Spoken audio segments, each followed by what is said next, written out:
Hello, welcome everyone to one of SOLA Network's interviews. I am Will Chang, one of the recently appointed board of trustees, and I'm joined here today with Pastor Steve Chang, who was the founding pastor and more recently retired senior pastor of Living Hope, and currently has transitioned into being SOLA's new president. So I wanted to take this time to kind of catch up with Pastor Steve, see how the Lord's working in his life, how the Lord's working in the transitions of these two ministries, and to really take some time to pray for him and to see what the Lord is doing in the wider kingdom. So Pastor Steve, thanks for taking time. Good to see you, and glad that you're here to talk with us. Thank you for having me and being together. Just to make a correction, I'm not retired. I make that clear. I'm working just as hard and keeping busy, engaged in not only SOLA, but other ministries and helping other churches as well. Yeah, I think all of us who know you, Steve, probably know that you never really stopped working and you never really retired. So I think we just all receive the benefit of that. But why don't we get into this? And I think one of the questions that are on people's minds, and at least for me, is that being one of the senior pastors in the SoCal area, if not all of California, you have a wealth of experience in 30 years in pastoral ministry.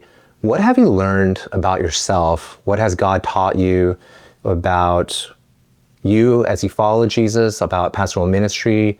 Any insights or lessons that really stuck out when you were reflecting upon your time at Living Hope?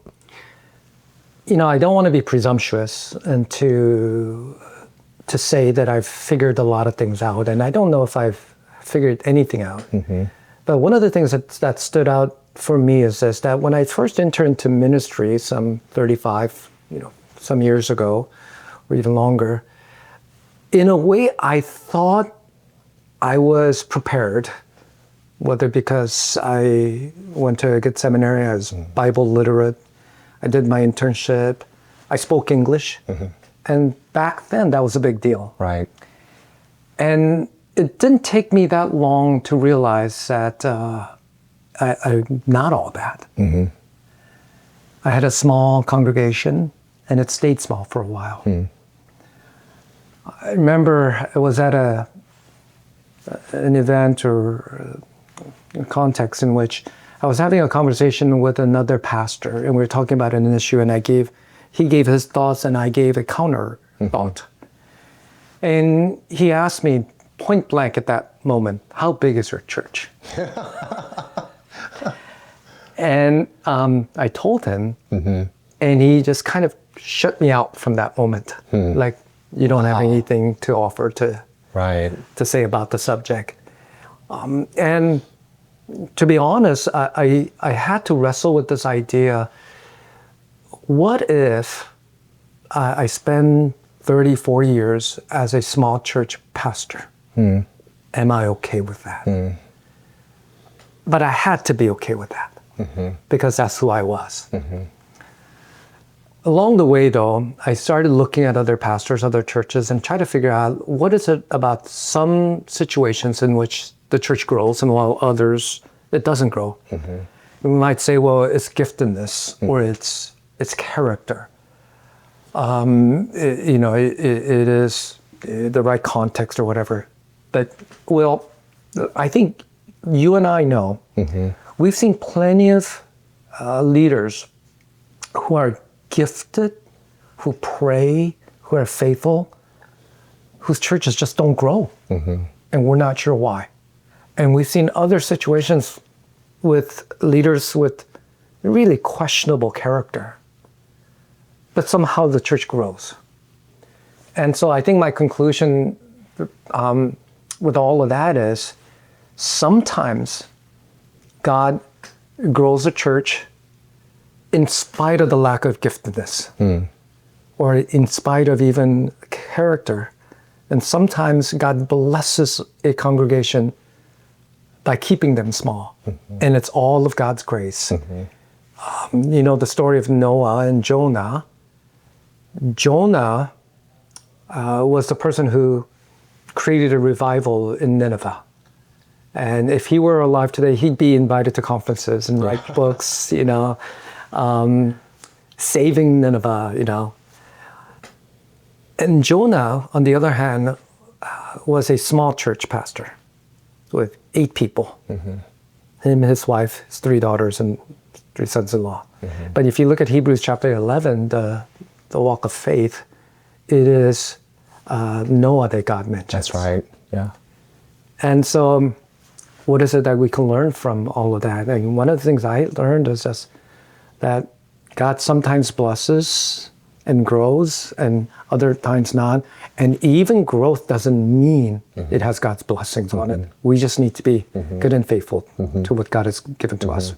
I think that's excellent and insightful. I do have a follow-up question about that. And it's also remarkable because just looking at the length of your ministry, you were able to finish well and at the same church. And I think that's becoming increasingly less frequent. But as Living Hope or your ministry visibly began to grow, whether your budget, the average Sunday attendance, number of speaking engagements that you're invited to, and in light of what you just shared, did you struggle with that as your church was no longer a small church, but it continued to grow?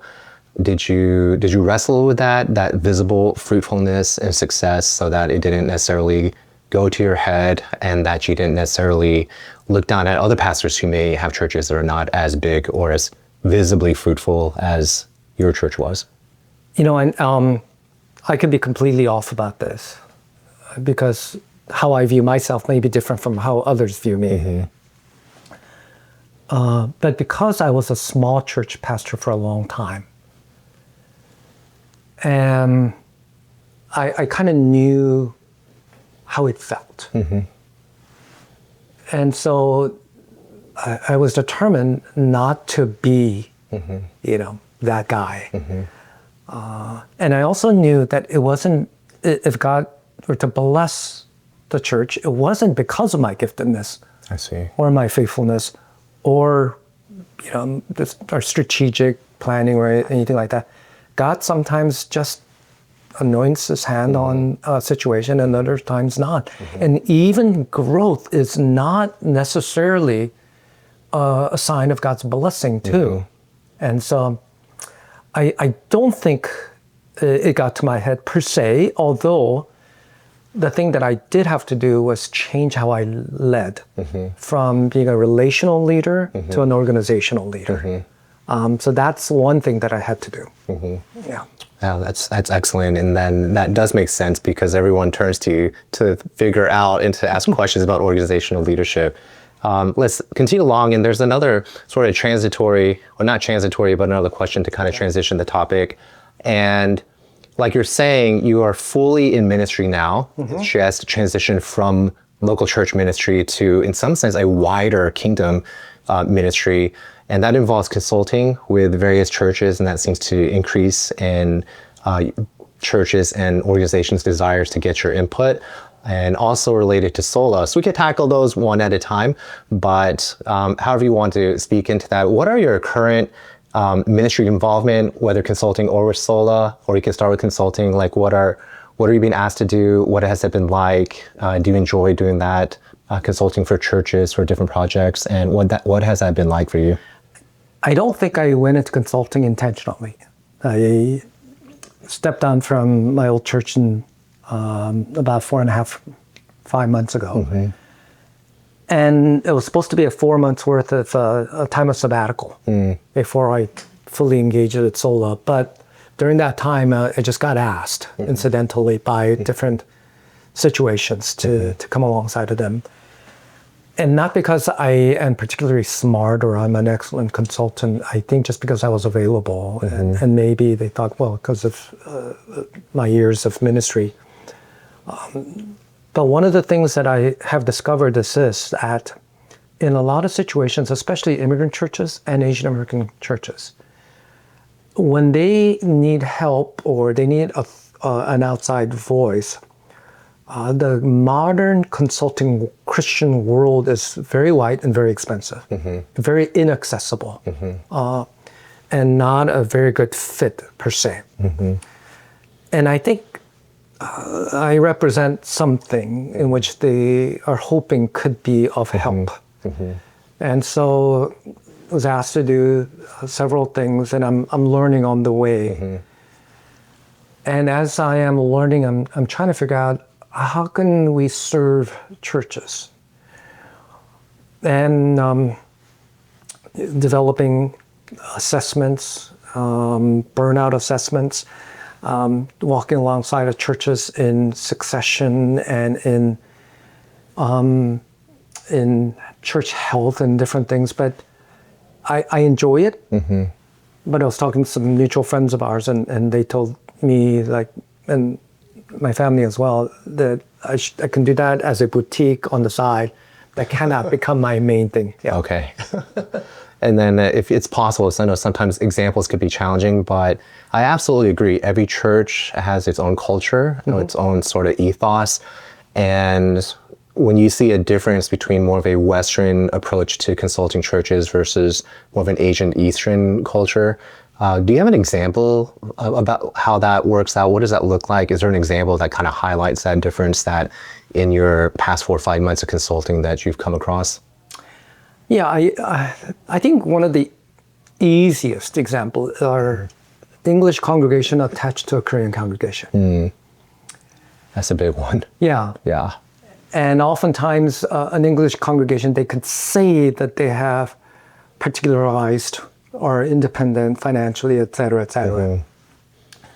And someone who's not familiar with the situation may just take their word at face value.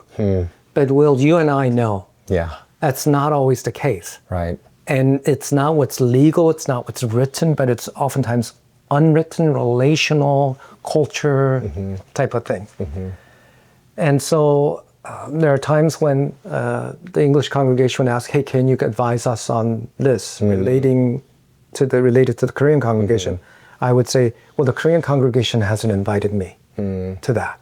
But if I start giving input to you about that and they find out, that may not sit well with them. If they want to invite me together, but if you invite me to speak into that and just knowing who I am, they may take it the wrong way, and it would be disrespectful to them too. Yeah. And so, and just knowing how first generation Korean pastors are, a lot of them are my friends. Right. I think it's just a matter of respect. Yeah. You know, so that's just an easy example. That's actually, that's a very great example. It is very relational, very high context that unless you've been in it or come from it, it's hard to kind of speak into. Turning sort of gears a little bit and focusing on SOLA. So Harold Kim, our former president of SOLA, has transitioned out with the calling that he's pursuing. And the most notable and logical and smoothest fit was always for all of us on the council that you would be the next president to kind of take the helm, and as you always have been, and take it to the next step. Couple of questions about that. What are you most excited about this new role for yourself as president of SOLA? Well, I think even during the last 5 months, I've been thinking a lot. Oh, yeah.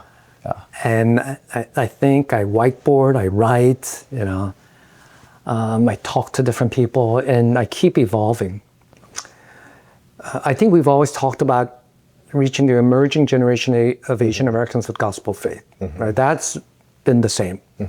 I think what's evolved in the last 5 months or so is this, that SOLA is not the entity that should do the work. The work is already being done by local churches and their leaders across North America. What someone needs to do, though, is to highlight that work, to let others know that these work are being done. Now, I was having, and there are hundreds of churches across North America who are doing great work.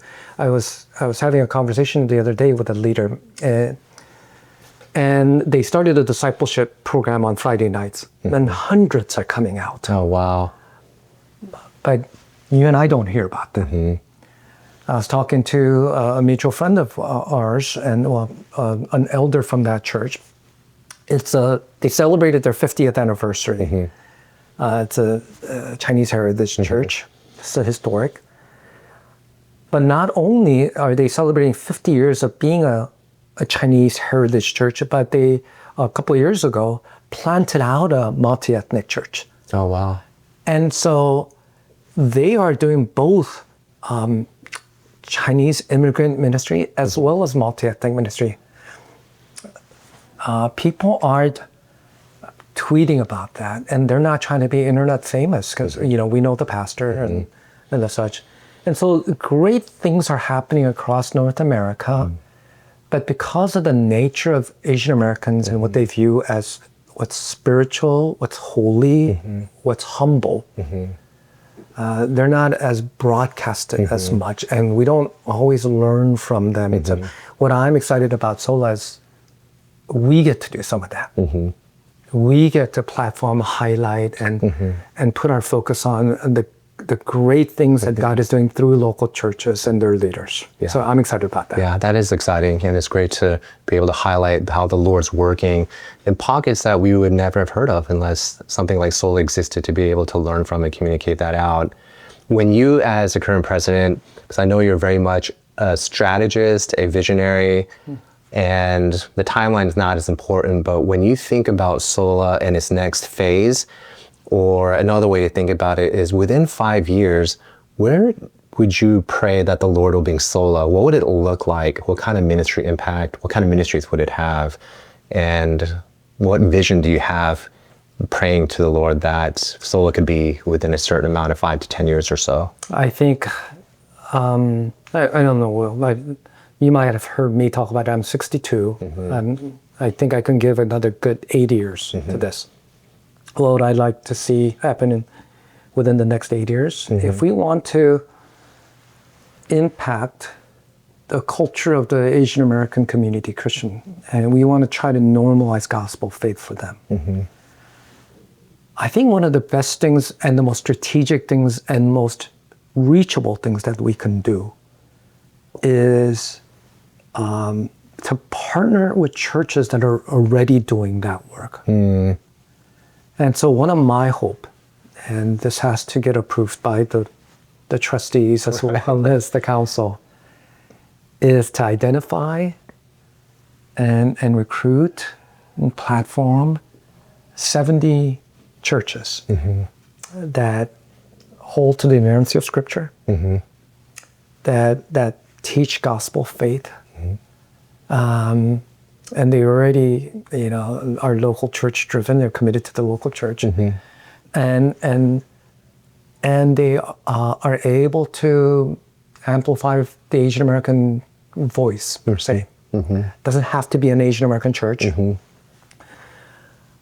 And if we can rally at least 70 churches for that, and so because I believe that it cannot be one person, one church, one denomination, or one tribe. It has to be from the elders of our generation. And so that's one of the things that I'm hoping to see happen. So within the next couple of years, with the approval of everyone, for us to be able to rally 70 churches who can say, hey, we are willing to serve other churches sacrificially. And I think that could be a strategic way to do that. Yeah, I think that 70 church vision, it's a compelling one, and I think it could really bring about a remarkable level of fruit for the kingdom. And so, speaking out of turn, but I'm sure you have at least my vote as a council or the board of trustees. Yes. But yeah, that's a beautiful vision. It's exciting to see what the Lord could do through that. Yeah, and like the case of that Chinese Heritage Church I just talked about. Like that's a beautiful picture of what they've done. I think more people just need to know about it. Right. To get an idea, that's an option, that's a great possibility. And oftentimes when you see success, examples of success, people start to mimic it, at least saying, that's a potential way for us too. So, yeah, absolutely.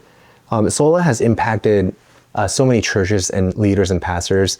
How has SOLA, and I know you're the leader of SOLA, but how has SOLA in its community ministry ministered to you personally? What have you benefited from being part of this movement? Yeah, I'm not the leader. I'm just one of the leaders. But to be honest with you, I think that the way that I've benefited the most is this. And Will, you've heard how men sometimes are different from women. Yeah. Women like to sit across from each other. Men like to sit side by side. With a task or a goal, a mountain to conquer type of a thing. I think what's been beautiful for me personally is collaborating with other really sharp, humble, godly leaders to see the need, the mission, and say, hey, let's conquer that together. And it doesn't matter if it has my name or my tribe or my church's brand on it, that the work and the mission is compelling. Let's do that together. And along the way, I found friends and camaraderie. And Will, you and I, we're on a text thread together, and our friends are texting each other on all sorts of interesting things. And I feel honored to be friends with all of these people. And as we continue to increase the work, I have other groups of friends that I'm developing. I think that's been my biggest benefit, where I've gained from the most. I'm just, Will, I just don't have a lot of friends. I invest in SOLA so I can have friends. That's absolutely not true. But to your point, yeah, I think it's when I talk to other council members, certainly the connections, the sharpening, the fellowship, and really finding a safe space for pastors who are either Presbyterian or non-denominational or Baptist. But there's something unique to just being a pastor, that we have a safe space to come together and pray and to share and to even complain and to challenge one another about what the Lord has called us to do. So I think I definitely affirm and resonate with what you're saying there. A couple more questions, but we can end on this, which is a more formal one. Do you have any, at this point, given the climate of Christianity in America, where there's been an unprecedented number of pastors leaving the ministry, and I recently was told that the number of students entering to seminary overall is significantly lower, and not sure if that is true, but that's what somebody who's in that space told me. What would be some encouraging words that you would have for either someone considering going into ministry, attending seminary, pursuing the call, or someone who just recently graduated seminary and is about to embark upon their first full-time ministry call? What some words of encouragement would you give to that generation? I was having a conversation with a pastor the other day, and he said that a lot of the people whom he went to seminary with were no longer in ministry. Many of them have dropped out, burnt out, scandaled out, etc. And I asked him, what do you think could have made a difference? And he said, honestly, if they were not so alone, if they had a group of people that they could have walked with. I think whether you are entering into seminary, as you enter in, that's a different kind of a question. But as you come out, I wish more people would invest in friendships or cohorts or groups. I think about like 1 Kings, I think chapter 11, the story of Elijah. Great spiritual victory against the worshippers of Baal. And then we find him hiding in an unnamed desert wilderness.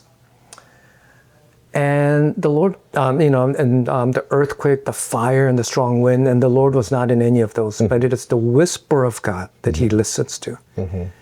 And Elijah, this great prophet of God, gifted, called, complains, and he's depressed, having suicidal thoughts. He would need biblical counseling, right? That's right. Elijah would. He has a mental health issue. Sure, absolutely. And one of the things that Elijah complains about is, I'm the only prophet left. He is alone, or at least he felt alone. And the Lord had to remind him, no, there's 7,000 others who have not bowed their knees to Baal. And there's a protege, Elijah, waiting for you. One of the things that I wish I could say to Christian leaders is this. And Will, you know that you've been a lead pastor, and so has I. It's a lonely job. Yeah. There are times when we struggle with certain things at church that we cannot share with, or we should not at least, share openly with people in the church. But we're so consumed there. And so we just kind of internalize it, us and our family or something like that. But it is when we are isolated and siloed that we are more prone to burnout, and we're more prone to doing something really stupid. And it is my hope that more people would invest in relationships, regular relationships with peers who are doing similar things. So if you're a lead pastor, gather with other lead pastors. If you're a youth pastor, gather with other youth pastors, because they'll understand you professionally and personally. And so if there was something that I would wish for a lot of these pastors, is that that's what they would do. And it requires a little bit of work. It requires some proactiveness, but it requires also humility and a willingness to be patient with others. And I hope all pastors do that. Yeah, that's good. I think, you nailed something on the head. I think pastors, you could be a lead pastor for a church of 500 or 5,000, and you're always around people, but you probably feel as lonely and as alone than ever because of the experience of leading a church. And to find a safe space with people who go through that similar experience can be a difference in making it and breaking it. And so I think that's great, which is, I know you sort of alluded to it, why you have those cohorts that you're putting together. And that I think it's been so fruitful, and people are still, it's growing, and pastors still want to join. And some of the cohorts have been together for years. And so that's just a testament to the fact that we do need that, and pastors need that, and they crave it, and they want to hold on to it. And so that's awesome. But I think one of the things that I've noticed, even among the cohorts that I'm involved with, for those who have humility of heart, who are teachable, they'll get involved in the cohort, and it doesn't matter whether other guys, other people, and other leaders in the cohort have bigger or smaller churches. I have something I can learn from each one of you. Yeah. And if they bring that posture in, the chemistry just becomes great. Yeah, that's great.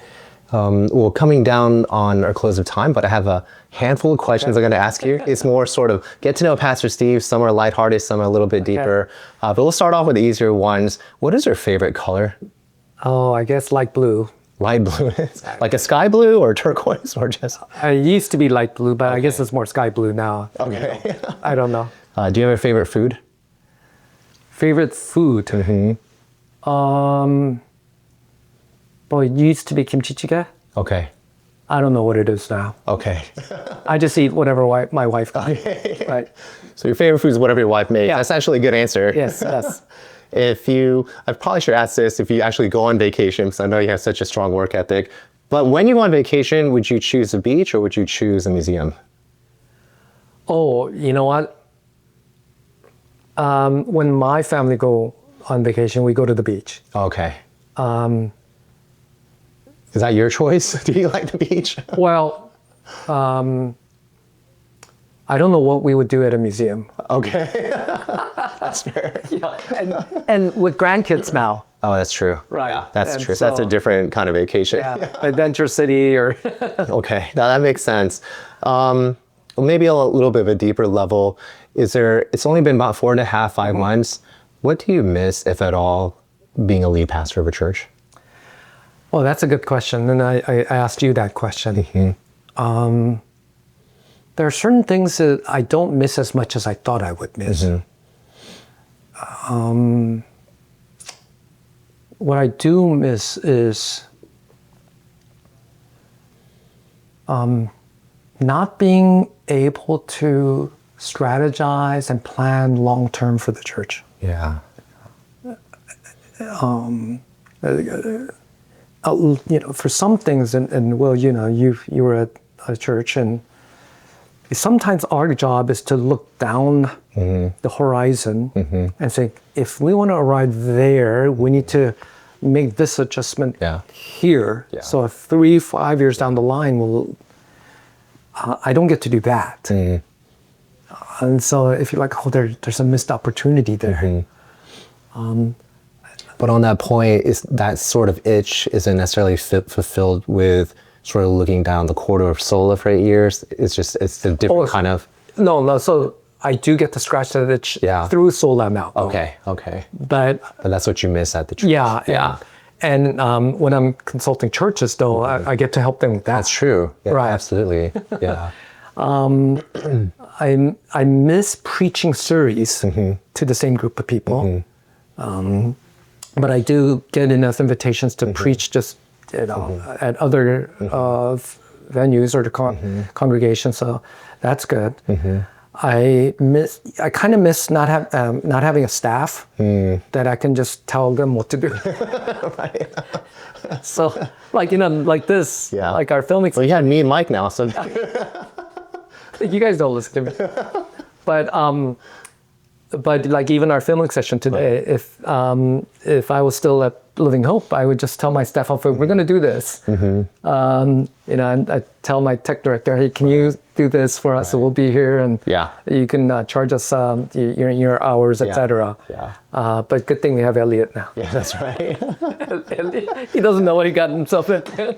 I mean, to your point, even my new role in Geneva, it's very similar. I have to do lead small conferences and colloquiums, talking about investments. But without a staff, it's a very different ballgame in trying to get this set up. So I miss that as well. Yeah. Oh, Kathy, can you help me? Yeah, that's right. Yeah. I guess my last question is maybe a little bit difficult, so you could take some time to think about it if you don't know. Name one person who has been, if not one person who's been the most influential in your life, aside from maybe your wife or Jesus, obviously. Whether in leadership, preaching, personal devotionals, who's been your most influential person? Oh, that's an interesting question. Outside of Jesus, the Holy Spirit, God the Father, Tim Keller, the fourth person of the Trinity. Gosh, I think there are some standard answers that, like Pastor Timothy Song, who is the senior pastor of the Korean church that we came out of. Corey Shida, who was kind of a mentor to me. Sure. There are people who influenced me at seminary, friends who've influenced me. But let me just pick someone really obscure, so that it's someone no one knows. Yeah. And while we were beginning at Living Hope, there was a small church right near the school that we rented. And it was pastored by Pastor Sam, Sam Fuqua. And it was a tiny little church. This older pastor, a white pastor, as gracious and kind as could be. He went door to door, Wow. kind of a pastor. The church was just tiny. If someone were to ask me, would God say to Pastor Sam, well done, good and faithful servant? I absolutely think so. Was he a skilled, gifted individual? I don't know about that.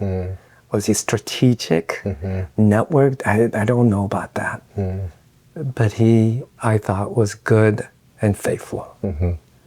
And I think he is like the Noah. He is like a lot of the immigrant pastors who toiled. A lot of the unnamed mothers who pray for their kids. People who aren't writing bestsellers or tweeting themselves. I think Pastor Sam helped me to see certain side of ministry. Back then, we didn't have celebrity, at least in terms of internet. We didn't have a lot of video venue campuses.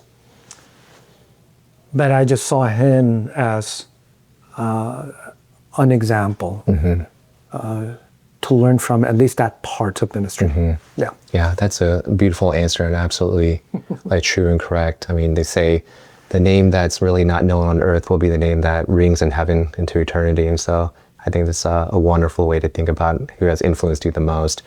And on that note, Steve, thank you for your time, for our time here to be able to discuss this. We're always thankful for you and your leadership across many churches and many leaders. We're thankful for SOLA Network and excited for you as the president as we move forward together to see how we could really impact the kingdom in a unique way. And so we'll continue to pray for you and pray for this ministry. And now we know where to go if a church needs consulting or if a pastor is lonely and needs a cohort. So Steve Chang is the person to go to. So we're thankful for that. And Will, thank you. And you are someone that I respected. And I just feel like we see eye to eye on so many different things. And that's why I would, contact you, and we work so well together. And whether it be consulting or just partnering with churches. I've already talked to you. You're going to be there with me. Yeah, that's right. It's exciting, so I'm thankful for the opportunity. So thanks, Pastor Steve, and look forward to the next one. Okay, thank you, Will. Yep. SOLA Network exists to influence the emerging generation of Asian Americans and those who lead them with the gospel of Jesus Christ. Find our articles, book reviews, podcasts, and more at sola.network. If you would like to partner with SOLA Network through collaboration, networking, volunteering, or giving, please contact us through the website.